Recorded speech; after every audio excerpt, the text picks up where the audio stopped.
What's up guys? So yun nga, nakalimutan ko yung phone ko sa box eh. So it's our orientation day and hindi ko na vinlog ang ating interview. Dalawang interview yon with HR and managers of Mary Grace Cafe, operations and technical, I think, if I'm not mistaken. So samahan nyo ako today. Hopefully tomorrow will be our first day on our OJT. So medyo maingay lang kasi dito tayo sa head office sa Mary Grace, and see you later. Buo ko mamaya this year before our orientation.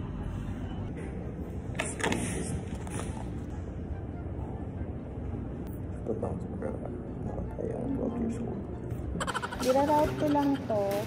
So yun guys, nandito tayo ngayon sa confession nila or meeting nila. Wait, hello?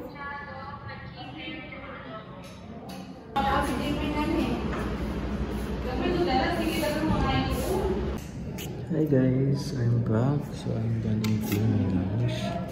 So yun, bumalik ako dito and mamaya I have training when it comes to serving na. So tuturuan na ako on how to serve properly. And hopefully by tomorrow start na tayo ng ating OJT. So iba-vlog din natin yun. So see ya!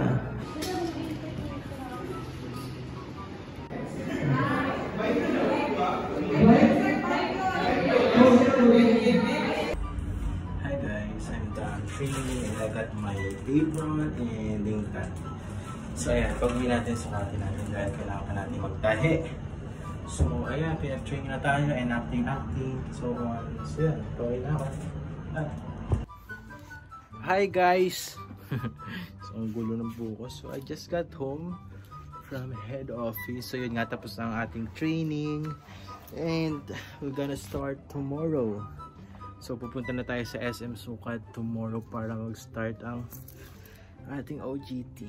Orientation ko kanina is counted naman na siya sa ating OJT. So naka 6 hours tayo kanina and we have 294 hours pa. So abot na tayo na Pasko. The apron and yung etong name tag. Here's the apron. Tanan!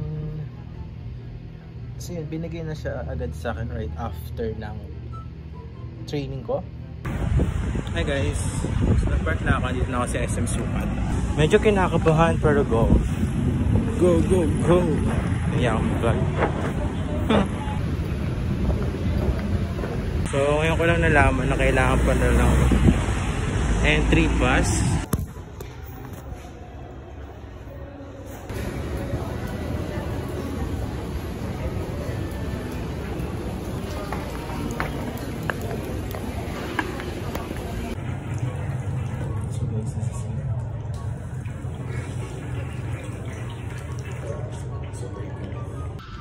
Hi guys, di ako nag-vlog kanina, sayang kasi andun si Bebe pala, sayang, hindi ko naisip, sorry. Kasi nakakawin ko lang, sobrang pagod kasi nakakangalay eh. Sorry talaga, hindi ko na-shoot, sorry be. Kahit pala na-shoot ako kanina para nakita niya siya kasi pinuntahan niya ako para tignan niya yung first day ko sa OJT. So sayang, pero I really appreciate yung effort niya kasi pinuntahan niya ako para masilip siya. So ito yung clip niya. Ayan. So nakailang baliktad siya sa escalator pero hindi ko siya napansin, hindi ko lang kung bakit. So yan, so bukas ulit second day. See ya. Good. Hi guys, it's our second day, third day sa operation. So 15 minutes. Ito ka dito din, ano lang pagkatapos, ginuha mo na. Sige. Hi! It's our 4th day here. It's our 5th day and let's do this. Hi! May sundo po ako today. Thank you sa pagsundo. Love you. Yung tip ko kagabi, hindi ko pa nakuha. So kanina ko lang nakuha. May parang may sinasabi silang maibibigay sa akin, tapos may surprise sa akin. yung tip nila lahat kagabi, binigay sa akin. Sobrang bait nila, men. Tapos, alam mo yun, syempre, alam nilang wala akong sahod. Kaya parang binigay na lang sa akin yung buong tip nila kagabi.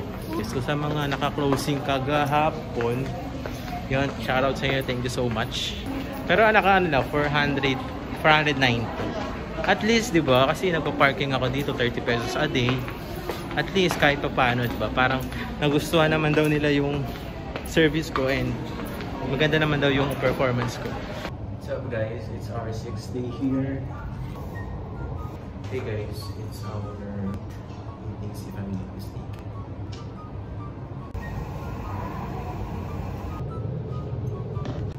Hey guys, it's our 10th day.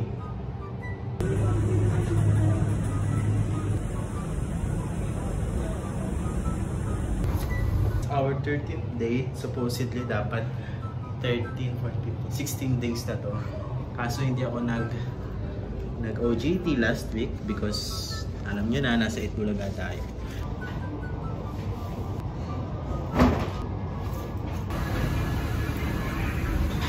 So nakapag-duty again tayo kasi nag-birthday ako and nasuspend yung class. So yung sabihin na-suspend din ang OJT natin. So it's our 16th day if I'm not mistaken. It's my last day. So hindi ako lang productive. Hindi ko lang continue. So this is my last day here in MG. Bye bye. Salamat po.